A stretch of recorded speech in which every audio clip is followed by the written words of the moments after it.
শরীর চর্চা করছিল তখনই বুঝতে পেরেছিলাম গোলকিপার চমক দেখাবে। যতক্ষণ না গোল হবে এক দলে ততক্ষণ দেবেই গোল।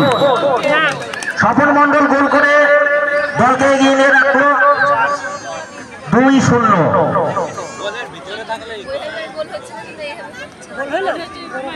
প্রচন্ড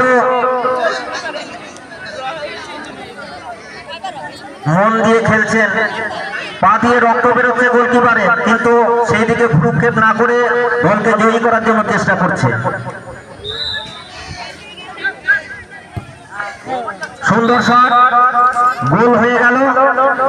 ইউটিউবাররা আমাদের খেলা ইউটিউবে দেখাবেন, সকলে দেখবেন এবং সাবস্ক্রাইব করবেন। যাই হোক, একটি ঘোষণা, আমাদের টেন্টের সামনে যে সমস্ত দিদি ভাইরা, দাদারা, বন্ধুরা আছে সবাই একটু সরে যাবে, কারণ আমাদের প্রাইজটি বাঁচতে হবে। আমরা কিছু দেখতে